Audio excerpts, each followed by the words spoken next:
എല്ലാവർക്കും നമസ്കാരം. ഇന്ന് എന്നോടൊപ്പമുള്ളത് റബ്ബർ ബോർഡിന്റെ പുതിയ ചെയർമാൻ എൻ ഹരിയാണ്. സാർ നമസ്കാരം. നമസ്കാരം. അതിന് അഭിനന്ദനങ്ങളും.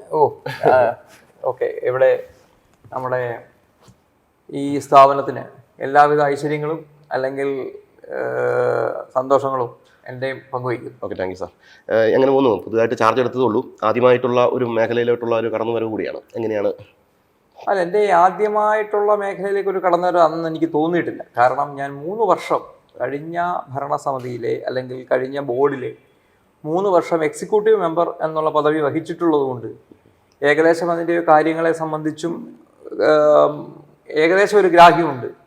അതിൻ്റെ ബാലൻസ്, ഞാൻ തുടങ്ങി വെച്ചതിൻ്റെ ബാലൻസ് ഞാൻ നിരന്തരമായി കമ്മിറ്റികളിൽ അവതരിപ്പിച്ചു കൊണ്ടിരുന്ന ചില കാര്യങ്ങളുണ്ട്. അവ നടപ്പിൽ വരുത്താനാണ് എൻ്റെ ഈ അടുത്ത 3 വർഷം ഞാൻ ശ്രമിക്കുക എന്നുള്ളതാണ് എൻ്റെ ഒരു ആഗ്രഹവും പ്രതീക്ഷയും. ഓക്കെ. റബ്ബറിനെ കുറിച്ച് പറയുമ്പം കർഷകരെ കുറിച്ച് പറയുമ്പം ഏറ്റവും പ്രധാനപ്പെട്ട മേഖല എന്ന് പറയുന്നത് ഇതിൻ്റെ വിലയാണ്. ഒരു സ്ഥിരതയില്ലാത്ത വില, അല്ലെങ്കിൽ ഉൽപ്പാദന ചെലവ് കൂടുതൽ. കർഷകന് ഇപ്പോൾ റബ്ബർ മേഖലയെ പിടിച്ചു നോക്കുന്നത് വലിയ ബുദ്ധിമുട്ട് അനുഭവിക്കുന്നതാണ്. റബ്ബർ ബോർഡിനെ സംബന്ധിച്ചിടത്തോളം ഇനി വരും കാലങ്ങളിൽ ഈ കർഷകർക്ക് വേണ്ടി എന്തൊക്കെ ചെയ്യാനായിട്ട് സാധിക്കും? സ്വാഭാവികമായും വളരെ വളരെ പുറകിൽ നിന്ന ഒരു സാഹചര്യം ഉണ്ടായിരുന്നു.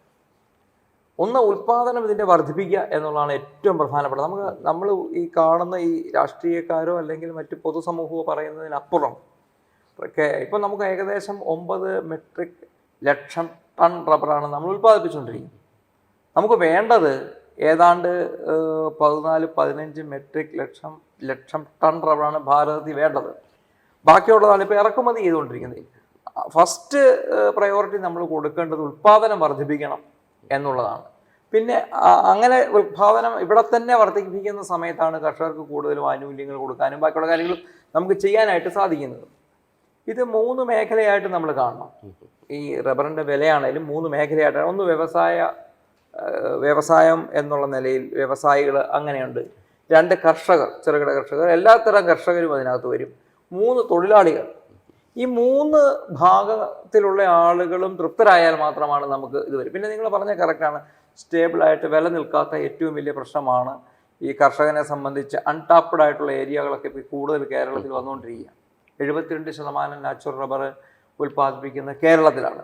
കേരളത്തിലെ റബ്ബർ കർഷകരെ സംബന്ധിച്ച് അവർ മുഖം തിരിച്ചു നിൽക്കുന്നു എന്നുള്ള കാര്യത്തിൽ ഒരു സാധാരണ നമുക്ക് പറയുന്നില്ല, അവരെ തെറ്റ് പറയാനില്ല. കാരണം അവരുടെ ഉൽപ്പാദന ചെലവിൻ്റെ ആനുപാതികമായോ അല്ലെങ്കിൽ അതിനനുസരിച്ചോ അവർക്ക് അതിനുള്ള ഒരു പണം ലഭ്യമാകാത്തത് കൊണ്ടാണ് അവർക്ക് അത്തരത്തിലൊരു നമുക്കറിയാമല്ലോ, ആർക്കാണെങ്കിലും എന്ത് ചെയ്താലും ഇപ്പൊ റബ്ബറെന്നല്ല വേറെ എന്ത് തൊഴിൽ ചെയ്താലും നമുക്ക് നമ്മുടെ മുടക്ക മുതലിന് അല്ലെങ്കിൽ നമ്മുടെ പ്രയത്നത്തിന്റെ നമ്മുടെ കഷ്ടപ്പാടിന്റെ ആ ഒരു ആനുപാതികമായ വേതനം അവന് ലഭിക്കുന്നില്ലെങ്കിൽ അവൻ ആ പണിക്ക് പോകില്ല. ഇതാണ് ഇന്നത്തെ പ്രശ്നം. ഇന്ന് എനിക്ക് തോന്നുന്നു 273 രൂപയാണ് നിലവിലെ ഇന്നത്തെ വില. അതും ഏറ്റവും നല്ല ക്വാളിറ്റി ഉള്ളതിന് കിട്ടുന്നത്. ക്വാളിറ്റിയുടെ അത് ഞാൻ പറഞ്ഞ അതിലേക്ക് വരുന്നതിനപ്പുറം ഈ നമുക്ക് ഒരു സർക്കാരുകൾക്ക് സബ്സിഡി കൊടുത്തുകൊണ്ട്, അതായത് കേരള സർക്കാരിനായിക്കോട്ടെ ഈ കേന്ദ്ര സർക്കാരിനായിക്കോട്ടെ, ഒരു പരിധിയിൽ കൂടുതൽ സബ്സിഡി കൊടുത്തുകൊണ്ട് നമുക്ക് മുമ്പോട്ട് പോകാൻ പറ്റില്ല. പക്ഷെ ഇപ്പോൾ നമുക്കറിയാം, ആദ്യം ഈ വലിയ രാഷ്ട്രീയ കോളിളക്കം 250 രൂപ എന്നുള്ള നിലയിലേക്ക് ഇപ്പോൾ വന്നിട്ടുണ്ട്. പക്ഷെ സ്വാഭാവികമായും ഒരിക്കലും എനിക്കുറപ്പുണ്ട് അവർക്ക് ഇവിടെ സർക്കാരിന് അത് കൊടുക്കേണ്ടി വരില്ല. കാരണം ഉറപ്പ് പറയുന്നില്ല വെച്ചാൽ ആ 200 അല്ലെങ്കിൽ കൊടുക്കേണ്ടി വന്നാൽ നാമമാത്രമായ തുക കൊടുക്കേണ്ടി വരുള്ളൂ. കാരണം ഇപ്പോൾ ഇതിൻ്റെ വില ഈ കേന്ദ്ര സർക്കാരിൻ്റെ കൃത്യമായ കഴിഞ്ഞ കുറച്ച് കാലങ്ങളിലെ ഇടപെടലുകളുണ്ട്, കൃത്യമായ ആ രീതിയിൽ ഇത് പോകുന്നുണ്ട്. പക്ഷേ ഇതുകൊണ്ടൊന്നും ഒരു കർഷകനെ സംബന്ധിച്ച് അവൻ ആ പറഞ്ഞ തുകയിലേക്ക് എത്തില്ല. അതിന് ചെയ്യേണ്ട കാര്യം, ഇപ്പോൾ നമുക്ക് വ്യവസായ സൗഹൃദം എന്നൊക്കെ നമ്മൾ പറഞ്ഞാലും കേരളത്തിൽ, ഞാൻ ഇന്നലെ ലൈസൻസിൻ്റെ ആളുകളുമായി ഇന്നലെ ഓഫീസിൽ വിളിച്ചിട്ട് ചർച്ച ചെയ്തിരുന്നു. അപ്പോൾ പലതരത്തിലുള്ള ബിസിനസ്സുകളും അതുപോലുള്ള കാര്യങ്ങളും എല്ലാം തന്നെ അവർ ലൈസൻസ് മറ്റ് സ്റ്റേറ്റുകളിലേക്ക് മാറ്റി അതിൻ്റെ ഒരു ലിസ്റ്റ് തരാൻ വേണ്ടി ഞാൻ പറഞ്ഞിട്ടുണ്ട്. മറ്റ് സ്റ്റേറ്റുകളിലേക്ക് പോയിട്ടുണ്ട്. കേരളം വ്യവസായ സൗഹൃദമല്ല, അല്ലെങ്കിൽ കേരളത്തിൽ നിന്നും മറ്റ് സംസ്ഥാനങ്ങൾ. അതിൻ്റെ പല കാരണങ്ങളാണ്. ഒന്ന്, അത് നമ്മൾ പറയുന്ന സമയത്ത് തൊഴിലാളി പ്രശ്നം വരും.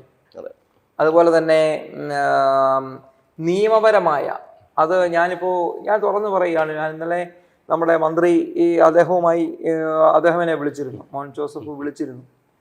അപ്പോൾ നമുക്ക് എത്രയും പെട്ടെന്ന് മുഖ്യമന്ത്രിയെ കാണണം എന്നുള്ള നിലയിൽ നമ്മൾ സംസാരിച്ചിരുന്നു. കാരണം നമുക്കറിയാം, പല സ്ഥലത്തും സർക്കാരിൻ്റെയൊക്കെ സ്ഥലം ലീസിനെടുത്ത് ചെയ്യുന്ന വലിയ ബിസിനസ് ഏരിയകളുണ്ട്. കേരള സർക്കാരിന് പല വിധത്തിലായിട്ടുള്ള കാര്യങ്ങൾ ചെയ്യാനായിട്ട് സാധിക്കും ഇതുമായി ബന്ധപ്പെടുത്തി. ഇപ്പം ഞാൻ ഉദാഹരണത്തിന് പറഞ്ഞാൽ ത്രിപുര, ആസാം ത്രിപുര വളരെ കാലം മുന്നേ എന്നാൽ വർഷങ്ങൾക്ക് മുന്നേ തന്നെ ഈ റബ്ബർ ബോർഡിൽ നിന്ന് ചേരുന്ന ഇപ്പോൾ അംഗങ്ങളെ പോലും അവരവരുടെ സർക്കാരിൻ്റെ അതിഥികളായിട്ടാണ് കാണുന്നത്.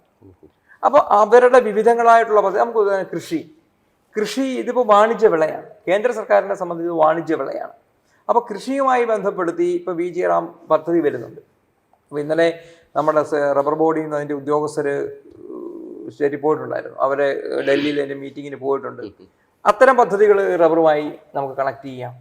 അല്ലെങ്കിൽ വിവിധങ്ങളായ സർക്കാരിൻ്റെ പദ്ധതികൾ നമുക്ക് അത് 1 by 1 ആയിട്ട് വേണമെങ്കിൽ കണക്ട് ചെയ്യാം. ഞാൻ പറഞ്ഞത് മാത്രമല്ല, ഈ ചെറുപ്പക്കാരായിട്ടുള്ള ആളുകൾ ഇപ്പം ഞാൻ പറഞ്ഞത് അൺടാപ്ഡ് ഏരിയ കൂടുതലായി വരിക കേരളത്തിൽ. അപ്പോൾ അവരുടെ ഒന്നുകിൽ അവർ വെളിയിലായിരിക്കും, അല്ലെങ്കിൽ മറ്റു സ്ഥലങ്ങളിലായിരിക്കും. അവരെ നമുക്ക് ഇതിലേക്ക് തിരിച്ചു കൊണ്ടുവരണം. അൺടാപ്ഡ് ആയിട്ട് അതിന് അങ്ങനെ ചിലപ്പോൾ ഇവിടെ ഇല്ലായിരിക്കും, അവർക്ക് താല്പര്യമില്ലായിരിക്കും. പക്ഷേ നമ്മളിപ്പോൾ ആലോചിക്കുന്നത് ഫുൾ ബോർഡ് വരണമെങ്കിൽ, ബോർഡ് വന്നതിന് ശേഷം അല്ലെങ്കിൽ അതിൻ്റെ ആലോചനകൾ നടക്കുന്നുണ്ട്. ഒരു ലേബർ ബാങ്ക് സൃഷ്ടിച്ചുകൊണ്ട് ബോർഡിൽ നിന്ന് തന്നെ അത് RPSുമായി ചേർന്നിട്ട് വേണം. RPSകളെ സ്ട്രെങ്തൻ ചെയ്യണം. ഇപ്പോൾ അതിനകത്തൊരു പ്രശ്നം, RPSൽ പോലും അവർ അഭിമുഖീകരിക്കുന്ന പ്രശ്നം പഴയ കാലങ്ങളായിട്ടിരിക്കുന്ന ആൾക്കാരായിരിക്കുന്നത്. പുതിയ ചെറുപ്പക്കാർ വരുന്നില്ല, ഈ മേഖലയിലേക്കേ വരുന്നില്ല. അപ്പം അങ്ങനെ അവർക്കൊരു അവയർനെസ് കൊടുത്തുകൊണ്ട് പദ്ധതികളും ആവിഷ്കരിക്കുന്നതോടുകൂടി ആ ചെറുപ്പക്കാരെ മേഖലയിലേക്ക് നമുക്ക് കൊണ്ടുവരണം. അങ്ങനെ കൊണ്ടുവന്നുകൊണ്ട് RPS ഒന്ന് സ്ട്രെങ്തൻ ചെയ്തുകൊണ്ട് അവരുടെ മേൽനോട്ടത്തിൽ ഇത്തരത്തിലുള്ള ആളുകളെ കൊണ്ടുവന്ന് അൺടാപ്ഡ് ആയിട്ടുള്ള ഏരിയ. പിന്നെ ആവർത്തന കൃഷി ഇപ്പോൾ താങ്കൾക്ക് റബ്ബർ ഉണ്ടെങ്കിൽ അതിന് ശേഷം താങ്കൾ അത് കൃഷി ചെയ്യുന്നില്ല, കാരണം ലാഭമില്ല എന്നൊരു. പക്ഷെ 40,000 രൂപയാണ് നമ്മൾ കൊടുക്കുന്നതെങ്കിൽ 70,000 രൂപ കേരള സർക്കാരിൻ്റെ കൂടെ വരുന്നുണ്ട് ഒരു ഹെക്ടറിന്. അപ്പം അതിനും അപ്പുറം അത് ചെയ്യണം എന്നുണ്ടെങ്കിൽ അത് ഈ വിലയില്ല എന്ന് വലിയൊരു അഭ്യൂഹം വന്നിട്ടുണ്ട്. അപ്പോൾ എനിക്ക് കഴിഞ്ഞ ദിവസം ഞാൻ ചാർജ് എടുത്തതിന് ശേഷം പല സ്ഥലത്തും, പ്രത്യേകിച്ച് മലബാർ മേഖലകളിൽ നിന്ന് ചിലർ പ്ലാവ് കൃഷി ചെയ്തു, ചിലർ മറ്റു ചില സംഗതികൾ, ശരിക്കും പറഞ്ഞാൽ പൈനാപ്പിൾ, ഇതൊക്കെ കൃഷി ചെയ്യുന്നുണ്ട്. പക്ഷെ ഇതിൻ്റെ ഫലത്തിലേക്ക് വന്നു കഴിയുമ്പോൾ അതും ഭീമമായ, അത് പക്ഷെ ആരും വെളിവിടുന്നില്ല, ഭീമമായ ഒരു നഷ്ടം, അതിന് വേണ്ടിയിട്ടുള്ള ഒരു ഫലം അവർക്ക് ഉണ്ടാകുന്നില്ല എന്നുള്ളതാണ് സത്യാവസ്ഥ. റബ്ബർ വെട്ടി വാനിൽ വെച്ച കാലഘട്ടം ഉണ്ടായിരുന്നു, അത് മാറി. അപ്പോൾ ഇങ്ങനെയുള്ള ചില കാര്യങ്ങൾ ഇത് മാറും. ഇപ്പോൾ ഈ വില വർദ്ധിക്കുന്നതോടുകൂടി ഇത് മാറും. വില വർദ്ധിക്കുക എന്ന് പറഞ്ഞാൽ ഇപ്പം ഞാൻ പറഞ്ഞ യുവാക്കൾ ഇതിനകത്ത് അടുപ്പിക്കണം എന്ന് പറയുമ്പോൾ ഞങ്ങൾക്ക് റബ്ബർ ബോർഡിന് ഒരു ട്രെയിനിങ് സെൻ്റർ ഉണ്ട്. അത് പക്ഷെ ജനങ്ങൾക്ക് അറിയില്ല. ആ ട്രെയിനിങ് സെൻ്ററിൽ വിളിച്ചിട്ട് നമ്മൾ പ്രധാനപ്പെട്ട വരുന്ന ആളുകൾക്ക് നമുക്ക് അവിടെ ട്രെയിനിങ് കൊടുത്തുകൊണ്ട് റോ മെറ്റീരിയൽസിന് ഈ റബ്ബർ ബോർഡ് തന്നെ അവർക്ക് കൊടുത്തുകൊണ്ട് അവരുടെ ഉൽപ്പന്നങ്ങൾ, അപ്പോൾ ഇനി അവർക്ക് ആ വ്യവസായവുമായി മുന്നോട്ട് പോകണമെങ്കിൽ സ്റ്റാർട്ടപ്പ്, മുദ്ര യോജന, ഇതൊക്കെ നമുക്ക് അതിനകത്ത് ഫലപ്രദമായി ചെയ്തുകൊണ്ട് അവരുടെ ഉണ്ടാക്കുന്ന ഉൽപ്പന്നങ്ങളുടെ വിപണിയും ബോർഡ് കണ്ടെത്തിക്കൊണ്ട് കൊടുക്കുക എന്ന് വന്നു കഴിഞ്ഞാൽ ഉറപ്പായിട്ടും എനിക്കറിയാം അതിനകത്ത് ആളുകൾ വരും. കാരണം അവർക്ക് ഇത് നിർമ്മിച്ചാൽ മാത്രം മതി. ഇനി താങ്കൾക്കൊരു പ്രത്യേക ഒരു ചതുരത്തിലിരിക്കുന്ന, ഞാൻ ഉദാഹരണം പെട്ടെന്ന് പറഞ്ഞാൽ, ചതുരത്തിലിരിക്കുന്ന ഒരു ഫുട്ബോൾ നമുക്ക് നിർമ്മിക്കണം. അപ്പം നിങ്ങൾ തന്നെ നിർമ്മിക്കാൻ ശ്രമിച്ചു കഴിയുമ്പോൾ അതിന് വലിയ രീതിയിലുള്ള മുതൽ മുടക്ക് വരും. നിങ്ങൾക്ക് എന്ത് തരത്തിലുള്ള ഉൽപ്പന്നങ്ങളാണോ നിർമ്മിക്കേണ്ടത്, എത്ര ലക്ഷങ്ങൾ എല്ലാം മുടക്കിയിട്ടാണ് നിങ്ങൾക്ക് നിർമ്മിക്കുന്നതെങ്കിലും നമ്മളുടെ എക്സ്പെരിമെൻ്റ് ഓഫീസിൽ വന്നാൽ അവിടെ നിർമ്മിക്കാം. നമുക്ക് റബ്ബർ ബോർഡിൽ ഇന്നോവേറ്റീവ് ആയിട്ടുള്ള പ്രോഡക്ട്സ് അവിടെ ഉണ്ട്. നിങ്ങൾക്ക് എല്ലാ സൗകര്യങ്ങളും അവിടെ തരും. അപ്പോൾ ഒറ്റ സ്ഥലങ്ങളിൽ നിന്ന്, വിദേശങ്ങളിൽ നിന്ന് പോലും ആളുകൾ അവിടെ വന്ന് സാധനം, ഇപ്പോൾ ഒരു ടെന്നീസ് ബോൾ, ആ ടെന്നീസ് ബോള് ലക്ഷക്കണക്കിന് ഇത് വരുന്ന സമയത്ത്, ആവശ്യം വരുന്ന സമയത്ത് അതിൻ്റെ ആദ്യത്തെ ഒരു ഉൽപ്പാദനത്തിന് വേണം. അപ്പോൾ നമ്മളത് അവരെ ഉൽപ്പാദിപ്പിച്ച് കഴിയുമ്പോൾ അതിൻ്റെ ടെക്നിക്കൽ വശം പരിശോധിച്ച് നമ്മളാണ് അവിടെ നിന്ന് സർട്ടിഫിക്കറ്റ് കൊടുക്കുന്നത്. അല്ലെങ്കിൽ അതിൻ്റെ ഒരു ക്വാളിറ്റി കണ്ടുപിടിക്കാൻ ക്വാളിറ്റി കൺട്രോൾ ഓഫീസുണ്ട്, അത് കണ്ടുപിടിക്കാനായിട്ട് സാധിക്കും. അപ്പൊ അങ്ങനെയുള്ള കാര്യങ്ങൾ ജനങ്ങളെ ബോധവൽക്കരണത്തിന്റെ വലിയൊരു പ്രശ്നം ഇതിനകത്ത്. ശരിക്കും തീർച്ചയായിട്ടും ഞാനും ഇപ്പോഴും അറിയുന്നു ഇങ്ങനെ ഒരു സംവിധാനങ്ങളൊക്കെ ഈ റബ്ബർ ബോർഡിൽ ഉണ്ടെന്നും, അല്ലെങ്കിൽ ഇത്തരം പ്രോഡക്റ്റുകൾ നിർമ്മിക്കുന്നതിന് അതിന്റെ ഒരു പ്രശ്നമാണെന്നറിയോ. ഇപ്പോൾ മുമ്പ് അവരെല്ലാവരും ഈ ജനങ്ങളുമായിട്ട് എപ്പോഴും ഇടപെടുന്നത് ചെയർമാൻ അല്ലെങ്കിൽ ബോർഡ് അംഗങ്ങളാണ്. ഇവർ പോകേണ്ടത് കർഷകരുടെ ഇടയിലേക്കും, അല്ലാതെ ഓഫീസിൽ ശീതീകരിച്ച മുറിയിലിരുന്ന് ഓർഡറുകൾ കൊടുക്കുക അല്ലെങ്കിൽ പത്രവാർത്തകൾ കൊടുക്കുക എന്നുള്ളതല്ല. ഞാൻ കഴിഞ്ഞ തവണ ഏതാണ്ട് എനിക്കറിയാം 100% നമ്മുടെ ഈ കേരളത്തിലെ ഏകദേശം 70% RPSകൾ, അതുപോലെ തന്നെ നോർത്ത് ഈസ്റ്റിലും ഞാൻ പോയി മിക്കവാറും ROകളിൽ എല്ലാം തന്നെ ഞാൻ സന്ദർശനം നടത്തുകയും ഇത് തമ്മിലുള്ള താരതമ്യ പഠനങ്ങൾ നടത്തുക, ഇതൊക്കെ ചെയ്തിട്ടുണ്ട്. അപ്പോൾ സ്വാഭാവികമായിട്ടും കുറച്ചുകൂടി നമുക്ക് എളുപ്പത്തിൽ അവരുടെ ഇടയിലേക്ക് ഇറങ്ങിച്ചെല്ലാനും ഈ പ്രവർത്തനങ്ങളെ നമുക്ക് ഏകോപിപ്പിക്കാനും സാധിക്കും. അതാണ് ഒരു ലക്ഷ്യം. രണ്ടാമത് ഞാൻ സൂചിപ്പിച്ചപ്പോൾ വ്യവസായികൾ വേണം, കർഷകർ വേണം, പിന്നെ വേണ്ടതാണ് നമുക്കറിയാം തൊഴിലാളികൾ. ഈ തൊഴിലാളികളെ സംബന്ധിച്ച് ഇപ്പോൾ നമ്മൾ കൊടുക്കുന്ന ഒരു കാരണം ഇത് ആർക്കും അറിയില്ല. ഇപ്പോൾ തൊഴിലാളികൾക്ക് നമുക്കൊരു അപകടം പറ്റിയാൽ അവർക്ക് ഇൻഷുറൻസ് ഉണ്ട്. അതുപോലെ തന്നെ അവർക്ക് അവരുടെ അവർക്ക് ഏകദേശം വയ്യാതെ വരുമ്പോൾ 2000 രൂപ വെച്ച് അവർക്ക് പെൻഷൻ ഉണ്ട്. 2000 രൂപ നമ്മൾ പെൻഷൻ കൊടുക്കുന്നുണ്ട്. അതുപോലെ തന്നെ അവർക്ക് ടാപ്പേഴ്സ് ആയിട്ടുള്ള വനിതകളുടെ മക്കളുടെ വിവാഹ ധനസഹായം കൊടുക്കുന്നുണ്ട്. ടാപ്പേഴ്സിന്റെ ആളുകൾക്ക് അവരുടെ വീട് മെയിൻ്റെനൻസ് കൊടുക്കുന്നുണ്ട്. ഇത് എത്ര പേർക്ക് ലഭിച്ചിട്ടുണ്ട് ഇതുവരെ? അതായത് ഈ കഴിഞ്ഞ നമ്മുടെ സർക്കാർ വരുന്നതിന് കഴിഞ്ഞ വർഷം മാത്രം ഏതാണ്ട് എനിക്കറിയാൻ സാധിച്ചത് 3 കോടി രൂപ വരെയാണ് സാധാരണ അവിടെ നിന്ന് ചിലവായിക്കൊണ്ടിരുന്നത്. പക്ഷേ ഇത്തവണ ഞാൻ ഇന്നലെ കണക്കെടുത്തപ്പോൾ 9 കോടി രൂപ ഈ ഇനത്തിൽ മാത്രം, അതായത് നമ്മൾ ഈ ചികിത്സാ സഹായങ്ങൾ ബാക്കിയുള്ള അത് കൊടുത്തത് മാത്രം ഏതാണ്ട് റബ്ബർ ബോർഡിൽ നിന്ന് കൊടുത്ത് 9 കോടിക്ക് മേളിൽ വരുന്നുണ്ട്. ഞാൻ ഇന്നലത്തെ കണക്കാണ് പറയുന്നത്. അടുത്ത് ഞാനൊന്ന് ആവറേജ് കറക്റ്റ് ഫിഗറിലേക്ക് എത്തിയപ്പോൾ അവിടെ ചോദിച്ച സമയത്ത് ഇതാണ് ഉദ്യോഗസ്ഥർ എനിക്ക് തന്ന ഒരു മറുപടി എന്ന് പറയുന്നത്. ഇതൊക്കെ തന്നെ പരസ്യപ്പെടുത്തിയിട്ടും ഉണ്ടെന്നുള്ളതാണ്. റബ്ബർ ബോർഡിന്റെ സൈറ്റിൽ ഇതിലെല്ലാം പരസ്യപ്പെടുത്തിയിട്ടുണ്ട്. ഇവർക്ക് ഈവൻ കണ്ണട മേടിക്കാൻ വരെ പൈസയുണ്ട്. കണ്ണട അവർക്ക് മേടിക്കാൻ വേണ്ടിയിട്ടുള്ള പൈസ വരെ നമ്മൾ കൊടുക്കുന്നുണ്ട്. ഇത് എനിക്കൊന്ന് ഇവിടെയുള്ളവർക്ക് ഒരു 90% ഇത് അറിയില്ല. പിന്നെ ഗ്രൂപ്പ് പ്രോസസ്സിങ് RPSകൾക്ക് വേണ്ടിയിട്ട് ഇപ്പോൾ അവർക്ക് പുകപ്പുര നിർമ്മാണം നമ്മൾ ചെയ്തു കൊടുക്കും. RPSകൾക്ക് ചെയ്തു കൊടുക്കാം. അത് അതിൻ്റെ ഗ്രാൻഡ് അടക്കം ചെയ്തു കൊടുത്തുകൊണ്ടിരിക്കാം. അങ്ങനെ വിവിധ മേഖലകളിൽ ഇപ്പം ഞാൻ പറയുന്ന ഒരു സബ്സിഡി കൊടുക്കുന്നതിനപ്പുറം ഇത് വേണമെങ്കിൽ ഈ പൈസ എല്ലാം കൂടെ ചേർത്ത് നമുക്ക് വേണമെങ്കിൽ കർഷകർക്ക് സബ്സിഡി കൊടുത്തു കഴിഞ്ഞാൽ തൊഴിലാളികളുടെ ഒരു അഭാവം വരും. അപ്പോൾ തൊഴിലാളികളെയും കർഷകരെയും ഒരുമിച്ച് നമ്മൾ സംരക്ഷിക്കണം. അപ്പോൾ തൊഴിലാളികളാണ് നമുക്ക് കൂടുതലും ഇതിനകത്ത് ആക്റ്റീവായി വരേണ്ടത്. അപ്പോൾ ഇത്തരത്തിലുള്ള നിരവധിയായിട്ടുള്ള അവരുടെ ഞാൻ പറഞ്ഞല്ലോ വിദ്യാഭ്യാസം ഏറ്റവും പ്രധാനപ്പെട്ട ഒരു സാധനമാണ് വിദ്യാഭ്യാസം. നമ്മൾ 5ാം ക്ലാസ് മുതൽ 10ാം ക്ലാസ് വരെ വെച്ചിരുന്നെങ്കിൽ ഇപ്പോൾ അവരെവിടം വരെ പഠിക്കുന്നുണ്ടോ ആ കുട്ടികൾക്ക് ഹോസ്റ്റലാണെങ്കിൽ ഹോസ്റ്റൽ പഠിക്കുന്നതിൻ്റെ മുഴുവൻ ആനുകൂല്യങ്ങളും റബ്ബർ ടാപ്പേഴ്സിൻ്റെ മക്കളുടെ വിദ്യാഭ്യാസത്തിൻ്റെ പൂർണ്ണ ചെലവ് റബ്ബർ ബോർഡ് വഹിക്കും. ഹോസ്റ്റൽ അടക്കം അതിന് വിളിക്കുന്ന സമയത്ത് അതിന്റെ സർട്ടിഫിക്കറ്റ് ഹാജരാക്കിയാൽ മാത്രം മതി. ഇതെങ്ങനെ അവർക്ക് ഈ കർഷകർക്ക് ഇതിലേക്ക് എത്തിപ്പെടാൻ പറ്റും? കർഷക തൊഴിലാളികൾ അവർക്ക് ഈ RPS വഴിയാണ് ഇത് കൊടുക്കേണ്ടത്. പക്ഷെ പലപ്പോഴും ഇത് ഇവർ അറിയപ്പെടാതെ പോകുന്നതിന്റെ ഒരു പ്രചാരണം. ഞാനത് മാധ്യമങ്ങളോട് ഞാൻ ആദ്യത്തെ പത്രസമ്മേളനത്തിൽ തന്നെ പറഞ്ഞു, മാധ്യമങ്ങളിൽ ചെല്ലേണ്ട ഇത്തരം കാര്യങ്ങൾ ഈ അവയർനെസ് ജനങ്ങളിലേക്ക് എത്തിക്കണം. ഇപ്പൊ നിങ്ങളുടെ ചാനലാണേലും ഈ ഒരു കാര്യത്തിൽ ഒരു പല സമയത്തായിട്ട് ഇങ്ങനെ കൊടുത്താൽ ഞാനതിൻ്റെ എടുക്കണം എന്നോർത്ത് എടുത്തിട്ടില്ല. അതിൻ്റെ പരമാവധി നമുക്ക് എന്തൊക്കെ ചെയ്യാം. ഇൻഷുറൻസുകൾ, ചെറിയ ഇൻഷുറൻസുകൾ വേറെയുണ്ട്, ഇത് കൂടാതെയുണ്ട്. അത് ക്ഷേമ ബോർഡുമായി ചേർന്നുകൊണ്ടാണ് ഇതെല്ലാം നടപ്പിൽ നടത്തിയിട്ടുള്ളത്. അപ്പം നമ്മൾ പരമാവധി ഇനിയും ഞാനത് പറഞ്ഞു ഇതൊന്നും കൊണ്ടും ആകുന്നില്ല. തൊഴിലാളികളെ സംബന്ധിച്ച് കർഷകനെ സംബന്ധിച്ച് അവന് ഇടവിള കൃഷി അതിനകത്ത് നമുക്ക് ഏതൊക്കെ തരത്തിൽ അത് പരീക്ഷണങ്ങൾ നടക്കുന്നുണ്ട്. പിന്നെ അതുപോലെ RRI എന്ന് പറയുന്ന നമ്മൾ എപ്പോഴും എല്ലാവരുടെയും വിചാരം റബ്ബർ ബോർഡ് എന്ന് പറഞ്ഞു കഴിഞ്ഞാൽ ഈ മറ്റുള്ള കാര്യങ്ങളിൽ മാത്രം. RRI ആണ് ഏറ്റവും പ്രധാനപ്പെട്ട നട്ടല്. ബോർഡിന്റെ നട്ടലെന്ന് പറഞ്ഞാൽ പുതിയ ക്ലോൺ കണ്ടുപിടിക്കുക. അതിന്റെ ഈ വലിയ തോട്ടങ്ങൾക്ക് എപ്പോഴും രോഗങ്ങൾ ബാധിക്കും. അപ്പോൾ അതിനുള്ള പുതിയ മരുന്നുകൾ കണ്ടുപിടിക്കുക. പിന്നെ അതുപോലെ തന്നെ ഈ ക്ലോണുകൾ കണ്ടുപിടിക്കാനൊക്കെ 45 വർഷമൊക്കെ എടുക്കും ഒരെണ്ണം കണ്ടുപിടിക്കാൻ. അപ്പോൾ അതുകൊണ്ട് ഇപ്പോൾ ശാസ്ത്രജ്ഞരുടെ കുറവുണ്ട്, അവരുടെ ആ മേഖലയിൽ കുറവുണ്ടായിരുന്നു, സയൻറ്റിസ്റ്റുകളുടെ കുറവുണ്ട്. അത് നികത്താൻ വേണ്ടിയിട്ടുള്ള അതിൻ്റെ ടെസ്റ്റും എല്ലാം കഴിഞ്ഞു. പിന്നെ കേരളത്തിൽ ഏറ്റവും കൂടുതൽ ഞാൻ എക്സിക്യൂട്ടീവ് മെമ്പറായിരുന്ന സമയത്ത് പോകുന്ന എല്ലാ സ്ഥലത്തും കേട്ടിരുന്ന ഒരു പരാതി, ഉദാഹരണം പാല അടക്കം എല്ലാ മേഖലകളിലും ഈരാറ്റുപേട്ട ഏത് മേഖലയായിക്കോട്ടെ അവിടെ നിങ്ങൾക്ക് നേരിട്ടറിയായിരിക്കും കർഷകർ ഏറ്റവും കൂടുതൽ. ഒരു പക്ഷെ അവരൊന്നും റബ്ബർ ബോർഡിലേക്കും RO ഒന്നും പോയില്ല. അവരെപ്പോഴും സമീപിക്കേണ്ടത് ഫീൽഡ് ഓഫീസേഴ്സിനെ. അപ്പോൾ ഈ ഫീൽഡ് ഓഫീസർ ഇപ്പം എൻ്റെ നാട്ടിൽ പള്ളിക്കത്തോട് ഒരു ചെറിയ ഗ്രാമമാണ്, അവിടെ ഒരു ഫീൽഡ് ഓഫീസ് അടഞ്ഞു കിടക്കാൻ തുടങ്ങിയിട്ട് 2-3 വർഷമായി അടഞ്ഞു കിടക്കായിരുന്നു. പക്ഷേ വളരെ പ്രയോജനമായി എനിക്ക് തോന്നുന്നത് മന്ത്രി തലത്തിൽ തന്നെ അത് അനുഭാവപൂർവമായ ഒരു പരിഗണന എടുത്തുകൊണ്ട് നമ്മൾ നടത്തി എല്ലാ ഫീൽഡ് ഓഫീസുകളും നമ്മൾ തുറന്നു. ഇനി അപൂർവമായിട്ട് ഏതെങ്കിലും എവിടെയെങ്കിലും ഉണ്ടെങ്കിൽ നമ്മൾ അതും നികത്തി അത് മുന്നോട്ട് പോകും. അതും കർഷകർക്ക് ഏറ്റവും സഹായകരമാകുന്ന സാധനമാണ് ഈ ഫീൽഡ്. അവർക്ക് അവിടെ നിന്ന് എല്ലാം ചെയ്യാം. അവർക്കെല്ലാം ഈ നമ്മൾ പറഞ്ഞ ഈ ആനുകൂല്യങ്ങൾ, ഈ പദ്ധതികൾ ഇതെല്ലാം പറഞ്ഞു കൊടുക്കും. ഇതെല്ലാം നമുക്ക് ചെയ്തു കൊടുക്കാൻ പറ്റും. ആക്സസ് കിട്ടും. അപ്പൊ അതാണ് ഏറ്റവും കൂടുതൽ എന്നോട് എല്ലാവരും ആവശ്യപ്പെട്ട സാധനമാണ് ഈ ഫീൽഡ് ഓഫീസുകൾ. ഇപ്പൊ എൻ്റെ നാട്ടിൽ എൻ്റെ പഞ്ചായത്തിലുണ്ട്. എവിടെ നോക്കിയാലും ഈ ഫീൽഡ് ഓഫീസുകൾ ഉണ്ടായിരുന്ന എല്ലാ സ്ഥലവും തന്നെ നമുക്ക് മുന്നോട്ട് കൊണ്ടുവരാനായിട്ട് സാധിച്ചിട്ടുണ്ട്. ഇത്തരത്തിലുള്ള പദ്ധതികൾ ഈ ജനങ്ങളിലേക്ക് ഇറങ്ങാൻ പറ്റുന്ന, ഈ എല്ലാവരോടും ഞാൻ പറയുന്നത്, ഈ ജനങ്ങളിലേക്ക് ഇറങ്ങി അവർക്ക് വേണ്ട സഹായം നമ്മൾ ചെയ്തു കൊടുക്കണം.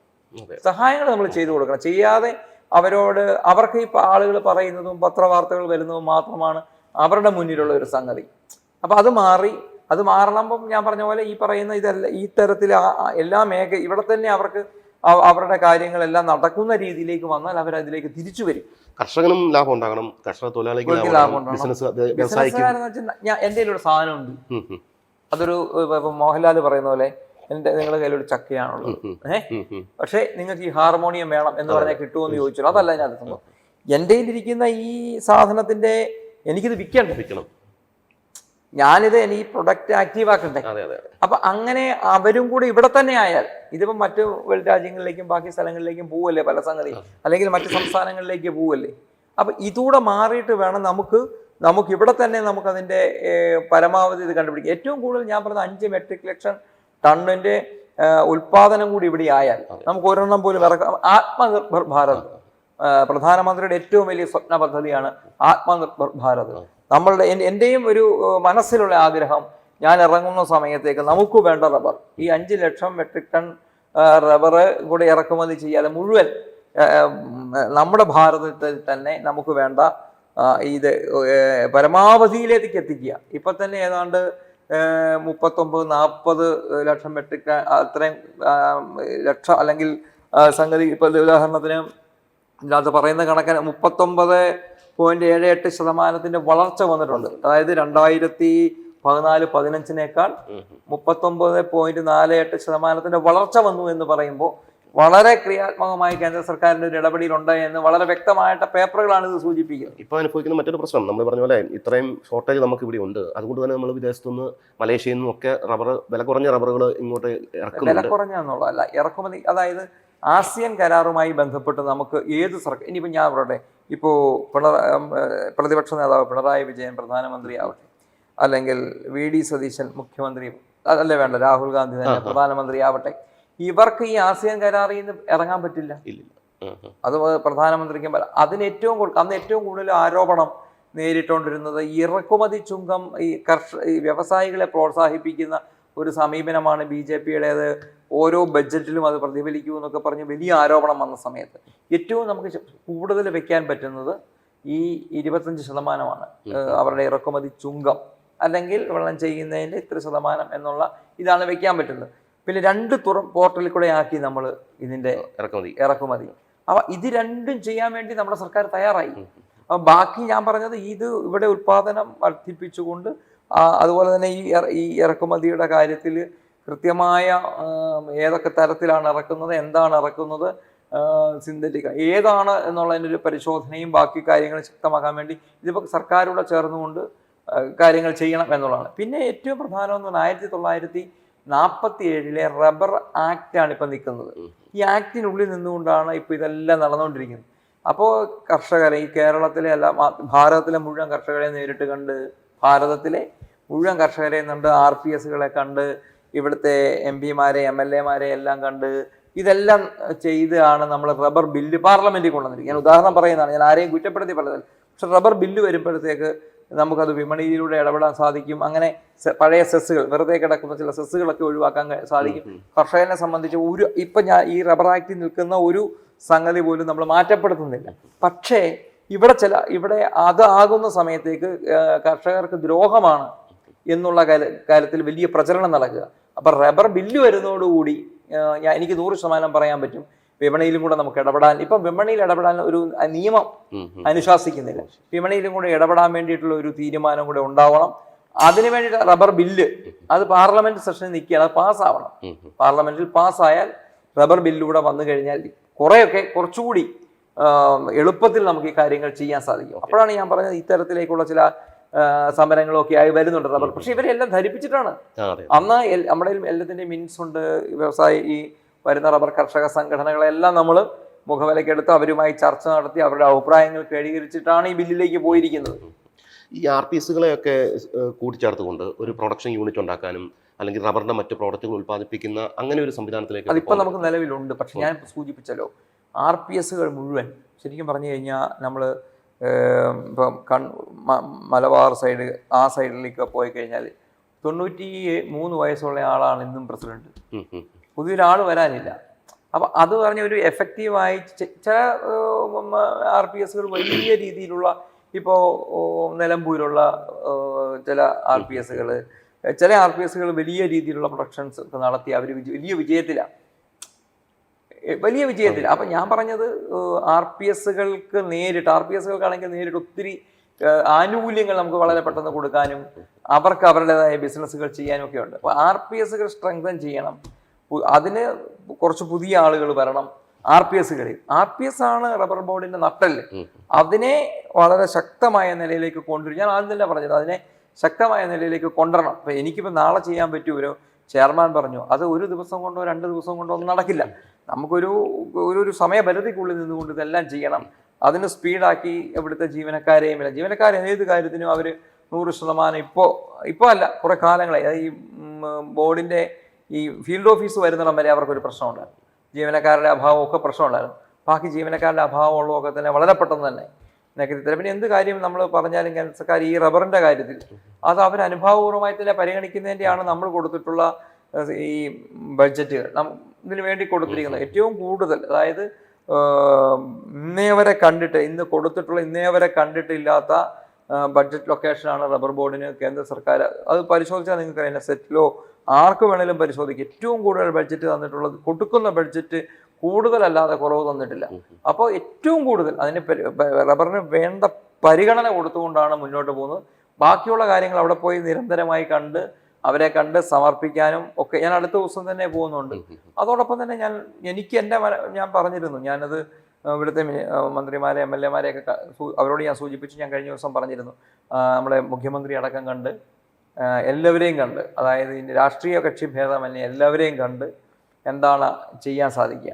അതായത് നമ്മൾ ഈ ജനങ്ങളോട് ഒക്കെ പറയാൻ നമുക്ക് എല്ലാവർക്കും പ്രസംഗിക്കാം, രാഷ്ട്രീയക്കാരാണ്. പക്ഷെ നമുക്ക് പ്രാക്ടിക്കലി കർഷകർക്ക് എന്ത് ചെയ്യാൻ സാധിക്കും? എല്ലാവർക്കും അതിനകത്തുള്ള എല്ലാവരും ഒന്നിച്ചു നിന്നാൽ മാത്രമാണ് ഈ കർഷകരെ നമുക്ക് എന്തെങ്കിലും. 250 രൂപ താങ്ങുവിനൊക്കെ പ്രഖ്യാപിച്ചിട്ടുണ്ട്. അത് എത്രത്തോളം ഗുണകരം? അതല്ല ഞാൻ പറഞ്ഞു, ഇപ്പോൾ 226 അവർക്ക് കൊടുക്കേണ്ടി വരില്ല. കഴിഞ്ഞ സർക്കാരിനും അധികം നാമമാത്രമായ തുക ഒന്നും വേണ്ടി വരില്ല. കാരണം അതിന് മേളിൽ വിലയുണ്ടല്ലോ. 250 താഴെ പോയാൽ മാത്രമാണ് ഇവർക്ക് കൊടുക്കേണ്ടി വരിക. അത് വളരെ തുച്ഛമായ ഒരു തുകയായിരിക്കും കൊടുക്കേണ്ടി വരും. വന്നാൽ എനിക്കിപ്പോഴും പ്രതീക്ഷയില്ല ഇത് താഴെ പോകുന്നു. പക്ഷെ വന്നാൽ ഇപ്പോൾ കേരളത്തെ സംബന്ധിച്ചിടത്തോളം ഇവിടുത്തെ ഒരു കാലാവസ്ഥാ സാഹചര്യമല്ല നോർത്ത് ഈസ്റ്റിലേക്കൊക്കെ ചെല്ലുമ്പോൾ അവിടെയും റബ്ബർ കൃഷി വ്യാപകമായിട്ട് നിലനിൽക്കുന്ന സാഹചര്യമാണ്. കേരളത്തിന് വേണ്ടി എന്തൊക്കെ പ്രത്യേകമായിട്ടുള്ള കണ്ടുപിടുത്തങ്ങൾ അല്ലെങ്കിൽ പ്രത്യേക ഇനത്തിൽപ്പെട്ട റബ്ബറുകളൊക്കെ വികസിപ്പിക്കുന്നതുമായി ബന്ധപ്പെട്ട കാര്യങ്ങളെക്കുറിച്ചൊക്കെയുള്ള കേരളത്തിലെ അതെല്ലാം സയന്റിസ്റ്റ് മേഖലയിൽ ഇപ്പോൾ 95 അങ്ങനെ 105 നമ്മുടെ 105 പകരം അവർ പല ക്ലോണുകളും പറയുന്നുണ്ട്. അപ്പോൾ അതിന് നമ്മൾ ജനങ്ങൾ അത്രയും അങ്ങോട്ട് അവയർനെസ് ആവുന്നില്ല. പകരം ഈ ഉദാഹരണത്തിന് എരമ്പുള്ള സ്ഥലത്ത് വെക്കേണ്ട റബ്ബർ വേറെ, അല്ലാത്തത് വേറെ. അപ്പോൾ അതിൻ്റെ അങ്ങനെ. പക്ഷേ 229 ഇപ്പം പറയുന്നുണ്ട്, 200 നോർത്ത് ഈസ്റ്റിലേക്ക് കൊണ്ടുപോകുന്ന. അപ്പോൾ കാലാവസ്ഥയ്ക്ക് അനുസരിച്ചുള്ള ചേഞ്ചിങ് അനുസരിച്ചുള്ള അവർ കണ്ടുപിടിച്ചിട്ടുണ്ട്. അത് പക്ഷേ ജനങ്ങൾക്ക് അങ്ങോട്ട് സ്വീകാര്യത വരുന്നില്ല. അപ്പോൾ അവർക്ക് എപ്പോഴും 105 ഇപ്പോഴും പല ആളുകൾ 105 എന്ന് പറഞ്ഞ് ഇങ്ങനെ നിൽക്കുകയാണ്. അപ്പോൾ അതിൻ്റെ ഒരു അർത്ഥം എന്ന് പറയുന്നത് ഈ അവയർനെസ് അവരിലേക്ക് എത്താത്തതിൻ്റെ ഒരു പ്രശ്നമുണ്ട്. പിന്നെ അതിനെക്കുറിച്ച് ഒന്നുകൂടെ ഈ പുതിയ 250 ബാക്കിയൊക്കെ നോർത്ത് ഈസ്റ്റിൽ കൊടുക്കുന്നതല്ലല്ലോ ഇവിടെ കൊടുക്കുന്നത്. അപ്പോൾ പല രീതിയിലുള്ള ക്ലോണുകൾ കണ്ടുപിടിച്ചുകൊണ്ട് അത് ഫലപ്രാപ്തിയിലെത്തിക്കുക എന്നുള്ളതാണ് നമ്മൾ മനസ്സിലിപ്പോൾ ഉദ്ദേശം. റബ്ബറിനെ സംബന്ധിച്ചിടത്തോളം റബ്ബർ തടി കൊണ്ടുള്ള വ്യവസായങ്ങളും ഉണ്ട്. എനിക്ക് തോന്നുന്നു നമ്മുടെ ഈ മേഖലയിലൊക്കെ അത്തരത്തിലുള്ള വ്യവസായങ്ങൾ വളരെ കുറവാണ്. ഇന്നലെ എൻ്റെ അടുത്ത് റബ്ബർ ഈ ഫ്ലൈവുഡിൻ്റെ ഏറ്റവും ടോപ്പ് ലെവലിൽ നിൽക്കുന്ന അവരുടെ അസോസിയേഷൻ്റെ ആളുകൾ വന്നിരുന്നു. അവർ പറയുന്നത് എന്താ വെച്ചാൽ സംഭവം കറക്റ്റാണ്. ഈ അവർക്ക് അതിലൊരാൾ ചെയ്യുന്ന ഓരോന്നും ചെറിയ കാര്യങ്ങൾ ഈ വരുന്ന വഴിക്കൊക്കെ പരമാവധി ഒരു ദിവസം പെറ്റിയടിക്കണം. പല ദിവസം പല പേടിച്ചിട്ടാണ് വരുന്നത്. അത് ഓടിക്കുന്നതൊക്കെ കിട്ടുന്ന, അല്ലെങ്കിൽ ആ ഒരു ലോഡയിൽ അവർക്ക് കിട്ടുന്ന ചിലപ്പോൾ ഈ തടി കൊണ്ടിരുന്നവർക്ക്, ആ കൊണ്ടിരുന്ന ഡ്രൈവർക്ക് ഈ പിടിക്കപ്പെടുന്ന സമയത്തെന്ന് പറഞ്ഞ ഡ്രൈവറുടെ കയ്യിൽ നിന്നൊക്കെ ആയിരിക്കും പൈസ പോകുന്നത്. അപ്പോൾ അവർ പലരും ഈ പെരുമ്പാവൂർക്കാണല്ലോ ഇപ്പോൾ നമുക്ക് ഏറ്റവും കൂടുതൽ പോകുന്ന വഴിക്കല്ലാത്ത. അപ്പം ഞാനതാ പറയുന്നത്, സർക്കാരുമായി കണ്ട് സംസാരിച്ചിട്ട് ഈ തൊഴിലാളി പ്രശ്നം ഞാൻ പറഞ്ഞല്ലോ. ഇത് RPSകൾക്ക് ഇപ്പം നിങ്ങൾ മുമ്പ് ചോദിച്ച RPSകൾക്ക് ഞങ്ങൾക്ക് ബോർഡിനുണ്ട്. ബോർഡിനെന്ന് പറഞ്ഞാൽ ഒരു വീട് ഫുൾ ഫർണിച്ച് ചെയ്ത് അല്ലെങ്കിൽ അതിന് ചെയ്യുന്ന ഇതെല്ലാം തടി കൊണ്ട് ചെയ്യുക, അവിടെ ഫർണിച്ചറുകളെല്ലാം ഉണ്ടാക്കുന്നത് അതൊരു കുറേ വർഷങ്ങളായിട്ടുള്ള 10 വർഷം ഗ്യാരണ്ടിയാണ്, ആർക്കും അറിയില്ല. അപ്പോൾ അത്തരം പുതിയ പദ്ധതികൾ ഈ റബ്ബർ തടി കൊണ്ട് കണ്ട് പ്രോസസ്സ് ചെയ്ത് ഇവിടെ ഉണ്ടാക്കാൻ പറ്റുന്ന RPSകൾ ഉണ്ടാവണം. ഈ RPSകൾ പക്ഷെ വേറെ പ്രശ്നമുണ്ട്. അതാണ് ഞാൻ പറയുന്നത്, തൊഴിലാളി പ്രശ്നം വരും. ഇപ്പൊ റബ്ബർ ഞാൻ പറയും, ഒരു 1 ഏക്കർ സ്ഥലത്തെ റബ്ബർ വെട്ടുന്നു, അത് വെട്ടി ഒരു കമ്പനി തന്നെ കൊണ്ടുപോവുകയാണെങ്കിൽ ആ പണം കിട്ടുന്ന ഇവിടുത്തെ കർഷകന്. പക്ഷെ ഇവിടെ സംഭവിക്കാൻ പോകുന്നതല്ല, നമുക്ക് അങ്ങനെ വെട്ടാൻ പറ്റും. അവിടെ എന്തായാലും എല്ലാ യൂണിയനുമായി, ഒരു യൂണിയൻ എന്നല്ല ഞാൻ പറയുന്നത്, അവിടെ എല്ലാ യൂണിയൻ വന്നു, പ്രശ്നമായി, വലിയ വിഷയമായി, അതിന്റെ ചെലവ് വേറെ, അങ്ങനെയുള്ള വലിയ പ്രശ്നങ്ങളുണ്ട്. അപ്പൊ അതെല്ലാം ഒന്ന് ഒഴിവാക്കണം നമുക്ക് ഇപ്പോൾ പെട്ടെന്ന് നടക്കുകയില്ല. പക്ഷെ ആ തടി കർഷകന് കിട്ടേണ്ട, അതായത് എത്രയാണോ, എനിക്ക് തോന്നുന്നു ഒരു 30% 40% പൈസയായിരിക്കും റബ്ബർ കർഷകന് തടിയില കിട്ടുന്നത്. ബാക്കിയൊക്കെ എന്ന് പറയുന്നത് ഈ പല ഇടനിലക്കാര് അല്ലെങ്കിൽ അതുപോലെ തന്നെ ഈ കയറ്റി ഇറക്കുക, അങ്ങനെ പോവാണ്. അപ്പൊ അതെങ്ങനെ കർഷകന് അവർക്ക് തന്നെ പ്രോസസ്സിങ് യൂണിറ്റുകൾ ആരംഭിക്കാം, ഇവിടെ തന്നെ പ്രോസസ്സിങ് യൂണിറ്റുകൾ ആരംഭിക്കാം, പുതിയ ഇത് കൊണ്ടുവരാം, അതിനൊക്കെ മുന്നിട്ടിറങ്ങിയാൽ. കാരണം ബാക്കിയുള്ള ഇപ്പൊ പെരുമ്പാവൂർ നടക്കുന്നുണ്ടെങ്കിൽ എന്തുകൊണ്ട് ഒരു RPSൽ ഇത് നടന്നുകൂടാ? അതെ അതെ. അതുപോലെ തന്നെയാണ് നമ്മുടെ യുവാക്കൾ ഇതിലേക്ക് വരുന്നില്ല എന്നുള്ളത്. ഇപ്പോഴും RPSൽ ഇരിക്കുന്നവർ മുതിർന്നവരാണ്, അല്ലെങ്കിൽ വർഷങ്ങളായിട്ട് ഇതേ ഫീൽഡിൽ നിൽക്കുന്ന ആൾക്കാരാണ്. കർഷകരും മുതിർന്നവർ തന്നെയാണ്. ഇപ്പോഴും യുവാക്കൾ റബ്ബർ കൃഷി വേണമെന്ന് പറഞ്ഞുകൊണ്ട് അവർ വരുന്നില്ല. അതുപോലെ തന്നെ നാട് വിടുകയാണ്, തൊഴിലാളികളും വരുന്നില്ല. ഈ തൊഴിലാളികളെ സംബന്ധിച്ചിടത്തോളം ഒരു പ്രൊഫഷണലിസം കൊണ്ടുവന്നു കഴിഞ്ഞാൽ, ഞാൻ പറഞ്ഞാൽ ഇപ്പോൾ ഓട്ടോമാറ്റഡ് റബ്ബർ ടാപ്പിംഗ് മെഷീൻ അതൊക്കെ കൂടുതലായി കണ്ടെത്തി കഴിഞ്ഞാൽ ആ മേഖലയ്ക്ക് ഒരു പ്രൊഫഷണലിസം കൂടുതൽ കൊണ്ടുവരേണ്ട ആവശ്യമില്ലേ? 100%. ഈ പ്രൊഫഷണലിസം ബാക്കി ചില സ്ഥലങ്ങളിലൊക്കെ ഇവ ആക്കിയാണ്. പക്ഷെ ഇവർക്ക് 2 തവണ ഈ ഒരു മരത്തിന്റെ ചോട്ടിൽ പോകണം, 2 തവണ, ഒന്ന് വെട്ടാൻ പോകണം, പാലെടുക്കാൻ. അതുകൊണ്ടാണ് ഇപ്പം അത് ഒരു തവണയാക്കാൻ വേണ്ടിയിട്ടാണ് ഈ കപിലഭാഗ്യം മാറ്റി ഇവരെടുത്തുകൊണ്ടിരിക്കുന്നത്. പക്ഷേ ലാറ്റക്സ് അത് വിലക്കുറവിൻ്റെ പ്രശ്നമുണ്ട്. ലാറ്റക്സ് നേരിട്ട് കൊടുക്കുന്നു, ഷീറ്റ് ആക്കുന്നില്ല. പണ്ടങ്ങനെയല്ലായിരുന്നു, ഷീറ്റാക്കി കൊടുക്കുന്നില്ല. അപ്പം ഇതിൻ്റെയൊക്കെ പ്രശ്നം എന്ന് പറഞ്ഞു കഴിഞ്ഞാൽ ഈ ഞാൻ മുമ്പ് സൂചിപ്പിച്ച പോലെ ഇപ്പോൾ ഞാൻ ഒരു ടാപ്പറാണെങ്കിൽ അവിടെ രാവിലെ വീട്ടിൽ വന്ന് അല്ലെങ്കിൽ എനിക്കൊരു മാസം കഴിയുമ്പോൾ പൈസയ്ക്ക് വേണ്ടി ഞാൻ നിൽക്കണം. ഇതങ്ങനെയല്ല. നമ്മൾ ഉദ്ദേശിക്കുന്ന RPS വായിച്ചാണ് ഞാൻ ആദ്യം തന്നെ സൂചിച്ച ഒരു തൊഴിലാളികളുടെ ഒരു കൺസോർഷ്യം ഉണ്ടാക്കി അവർക്കൊരു യൂണിഫോം ഒക്കെ കൊടുത്ത് അവരെ ബോർഡിൻ്റെ ഭാഗമാക്കി. ഞങ്ങൾ ബോർഡിൻ്റെ ജീവനക്കാരാണ് എന്നൊരു അല്ലെങ്കിൽ ബോർഡിൻ്റെ ആളുകളാണ് എന്നൊരു ധാരണ ഉണ്ടാക്കി. അത് തൊഴിലുടമ അവർക്കും നല്ലതാണ്. നമ്മൾ മോണിറ്റർ ചെയ്യും. ശമ്പളം അവർക്ക് ബാങ്കിൽ ചെലവ്. അങ്ങനെ ഒരു രീതിയിലേക്ക് വരുമ്പോൾ അങ്ങനെ അവർക്ക് വരുമ്പോൾ അവർക്കൊരു പൊതുധാരണ ഉണ്ടാകും, ഞങ്ങൾ ഒരു കാരണവശാലും ഇതല്ല, ഞങ്ങൾ ഇങ്ങനെയുള്ള തൊഴിലാളികളല്ല എന്നൊരു ബോധ്യം അവർക്കുണ്ടാവണം. റബ്ബർ ബോർഡിന്റെ ജീവനക്കാരനാണ്, ജീവനക്കാരൻ എന്നുള്ളതല്ല, അവർക്ക് ബോർഡിൽ നിന്ന് വരുന്നെന്ന് പറഞ്ഞ് അല്ലെങ്കിൽ ബോർഡിന് മാത്രമായിട്ട് കമ്മിറ്റ്മെന്റ് ആക്കുക. കാരണം അവർക്ക് അപ്പം ഇതിന്റെ ഇൻസ്ട്രക്ഷൻ എന്ന് പറയുന്ന RPSകൾ നടത്തിയാൽ പലർക്കും ഇപ്പം ഞാൻ പറഞ്ഞല്ലോ 22-30% ആളുകൾ ഇവിടെ ഇല്ല. ഇപ്പം ഇവിടെ ഇല്ല, അങ്ങ് വിദേശത്താണ്. ഒരു വ്യക്തി ഏൽപ്പിച്ചു കഴിഞ്ഞാൽ അവനത് നശിപ്പിക്കുമെന്ന് ഇദ്ദേഹത്തിന് പേടിയാണ്. പക്ഷെ RPSോ റബ്ബർ ബോർഡോ ശ്രദ്ധിക്കുന്നുണ്ടെന്ന് പറഞ്ഞാൽ അവർക്കൊരു വിശ്വാസമില്ല. അപ്പോൾ അൺടാപ്ഡ് ആയിട്ടുള്ള സ്ഥലങ്ങൾ വെട്ടാൻ പറ്റും നമുക്ക്. ഇതാണ് ചെയ്യാൻ പറ്റുന്ന ഒരു കാര്യം. യുവാക്കൾക്ക് കൂടുതൽ പ്രാധാന്യം കൊടുത്തു ട്രെയിനിങ്ങും മറ്റുള്ള കാര്യങ്ങളും കൊടുക്കണം. അതുപോലെ തന്നെ അവരെ ഈ വ്യവസായ സൗഹൃദ മേഖലയിലേക്ക് കൊണ്ടുവന്ന് അവരെ കൂടെ നിലനിർത്താൻ എങ്ങനെ സാധിക്കും എന്നുള്ളതും കൂടെ നോക്കുക എന്നുള്ളതാണ് നമ്മൾ ഉദ്ദേശിക്കുന്നത്. എനിക്ക് തോന്നുന്നു ഒരുപാട് തൊഴിലവസരങ്ങളും ഈ മേഖലയിലുണ്ട്. റബ്ബർ ബോർഡുമായി ബന്ധപ്പെട്ട റബ്ബറുമായി ബന്ധപ്പെട്ട മേഖലയിലുണ്ട്. പല യുവാക്കൾക്കും ഇത് അറിയത്തില്ല.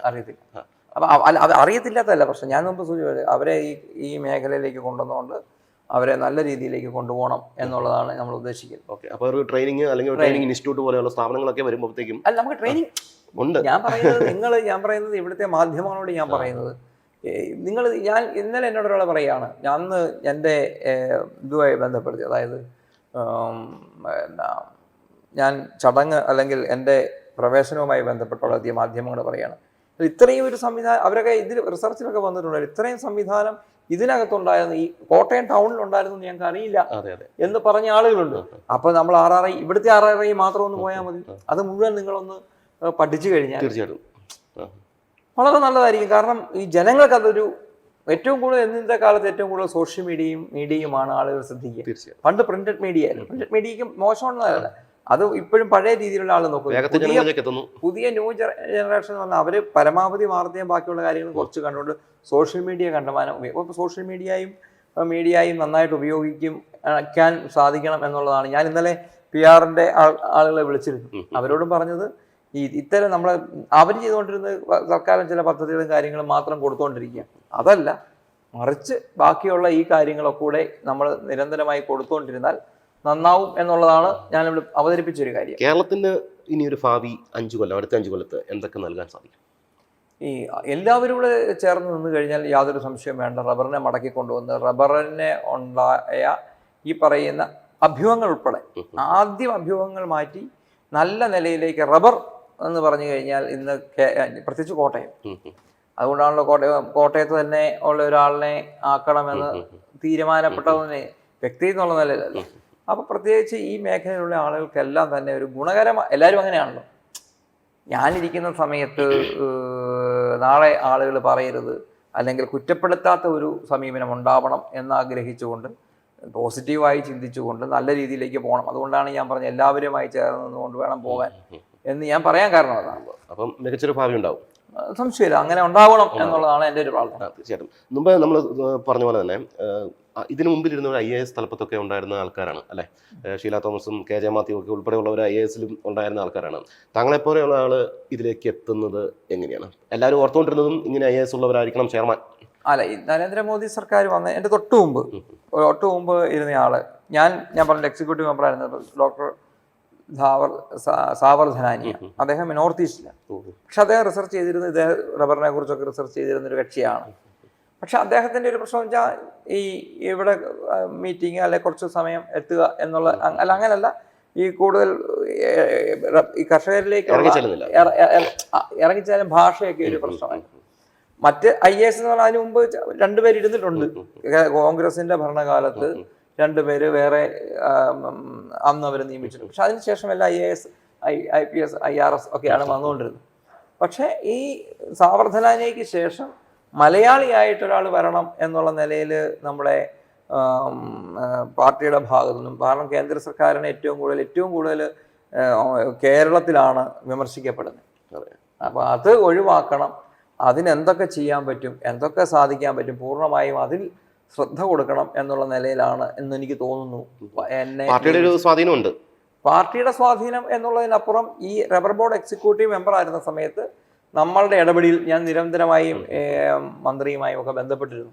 അങ്ങനെയാണ് ഈ ഒഴിവുകളെല്ലാം നികത്തപ്പെടാൻ വർഷങ്ങളായിട്ട് ഞാൻ പറഞ്ഞില്ല ഫീൽഡ് ഓഫീസ്. അപ്പം അതാണ് ഒരു പ്രധാനമായിട്ട് ഇത് വന്നത്. പിന്നെ നമുക്കറിയാം ഏത് സർക്കാർ വരുന്ന സമയത്ത്, പിന്നെ രാജീവ് ചന്ദ്രശേഖർ നമ്മുടെ സംസ്ഥാന അധ്യക്ഷൻ, അദ്ദേഹം പറഞ്ഞിരുന്ന ഒരു കാര്യം, അതൊരു വ്യക്തി എന്നുള്ള നിലയിലൊന്നുമല്ല അദ്ദേഹം പറഞ്ഞിരുന്നത്. അദ്ദേഹം പറഞ്ഞൊരു കാര്യം, 72% നാച്ചുറൽ റബ്ബർ ഉൽപ്പാദിപ്പിക്കുന്ന കേരളം, ഹെഡ് ഓഫീസ് കേരളത്തിലാണ്. കേരളത്തിൽ തന്നെ ഓഫീസ് വേണം, കേരളത്തിൽ ഓഫീസ് വേണം എന്നുള്ള ചെയർമാൻ കേരളത്തിന് കിട്ടണം എന്നുള്ള അദ്ദേഹത്തിൻ്റെ ഒരു നിർബന്ധ ബുദ്ധി ഉണ്ടായിരിക്കാം. അത് നമ്മളത് ഞാൻ പറഞ്ഞല്ലോ, അത് തന്നെ കോൺഗ്രസ് ഭരണത്തിൽ ഇരുന്ന സമയത്ത് 2 ചെയർമാന്മാർ വന്നിട്ടുണ്ട്. ഇപ്പോൾ ഉദാഹരണത്തിന് രാഷ്ട്രീയക്കാർ പറഞ്ഞു രാഷ്ട്രീയ നോമിനേഷൻ എന്നൊക്കെ പറയുമ്പോൾ, ഞാനിപ്പോൾ ഉദാഹരണം എടുത്ത് പറയാം, ഗുരുവായൂർ ദേവസ്വം, ശബരിമല ദേവസ്വം, ഏത് സർക്കാരാണോ വരുന്നത് മുൻഗണന ഉണ്ടാവും. പക്ഷെ എന്നെ സംബന്ധിച്ച് എനിക്ക് ഉറപ്പായിട്ട് പറയാൻ പറ്റും, ഇനിയിപ്പോൾ ഞാൻ വന്നതെന്ന് പറയുമ്പം അത് രാഷ്ട്രീയം അദ്ദേഹത്തിൻ്റെ ഈ ഒരു ഇതും അപ്പം നോക്കിയ സമയത്ത് ഈ കഴിഞ്ഞ 3 വർഷത്തെ നിങ്ങൾക്ക് നോക്കിയാലും പരിശോധിച്ചാൽ അറിയാം, നെറ്റി നോക്കിയാൽ അറിയാം, നമ്മളൊരു നുണ പറഞ്ഞിട്ട് പോകുന്നതല്ല. ഞാൻ അതുപോലെ നടന്നിട്ടാണ് ഈ എല്ലാ ഫീൽഡ് ഓഫീസും തുറക്കാനായിട്ട് എനിക്ക് സാധിച്ചത്. അതോടൊപ്പം തന്നെ ഈ സയൻറ്റിസ്റ്റിൻ്റെ കാര്യവും, അതായത് ഒന്ന് റിസർച്ചും ഒന്ന് ഈ ഫീൽഡ് ഓഫീസുമായിരുന്നു ഏറ്റവും പ്രധാനപ്പെട്ടത്. അതിന് നമുക്ക് വളരെ നല്ല രീതിയിലേക്ക് ഇത് കൊണ്ടുപോകാനായിട്ട് പറ്റി എന്നുള്ളതാണ്. ഓക്കെ, അപ്പം തീർച്ചയായിട്ടും സാർ പറഞ്ഞ പോലെ തന്നെ കർഷകരിലേക്ക് ഇറങ്ങിച്ചെല്ലുന്ന ഒരു റബ്ബർ ബോർഡ് ചെയർമാൻ, കർഷകരുടെ പ്രശ്നങ്ങൾ അറിയാൻ സാധിക്കുന്ന ഒരു റബ്ബർ ബോർഡ് ചെയർമാൻ, അതാണ് ശരിക്കും റബ്ബർ കർഷകനും. ഞാൻ പറഞ്ഞല്ലോ, ഞാൻ AC മുറിയിൽ ഇരുന്നുകൊണ്ട് ഉത്തരവിടുകയും ആളുകളെ കാണുകയല്ല. ഞാനിപ്പോൾ തന്നെ കണ്ടത് മുഴുവൻ പ്രധാനമായും നേരത്തെ കണ്ടത്, അത് നിങ്ങൾക്ക് അന്വേഷിച്ചാൽ ഈ നമ്മുടെ ഈ കോട്ടയം ജില്ല തന്നെ മിക്ക RPSകളിലും മിക്ക പ്രൊഡക്ഷൻ സെൻ്ററുകളിലും കർഷകരുടെ ഇടയിലും വ്യവസായികളുടെ ഇടയിലും ഞാൻ അന്ന് പോയിട്ടുണ്ട്. അപ്പോൾ ഇപ്പോൾ കുറച്ചുകൂടി അവരിലേക്ക് ഇറങ്ങി ചെന്നുകൊണ്ട് അവരുടെ പ്രശ്നങ്ങൾ മനസ്സിലാക്കാനും അത് സർക്കാരിൽ അവതരിപ്പിക്കാനും പറ്റും എന്നുള്ളൊരു വിശ്വാസവും ബോധ്യവും എനിക്കുണ്ട്. അപ്പോൾ അത് നടപ്പാക്കുക എന്നുള്ളതാണ് എൻ്റെ പ്രഥമമായ ഒരു ലക്ഷ്യം. ഓക്കെ, അപ്പം റബ്ബർ ബോർഡ് ചെയർമാന് എല്ലാവിധ ആശംസകളും നേരുകയാണ്. റബ്ബർ ബോർഡിനും റബ്ബർ മേഖലയ്ക്ക് ഒരു പുത്തൻ ഉണർവാകട്ടെ താങ്കളുടെ ഈ രംഗപ്രവേശം എന്ന് ആശംസിക്കുകയാണ്. നന്ദി, നമസ്കാരം.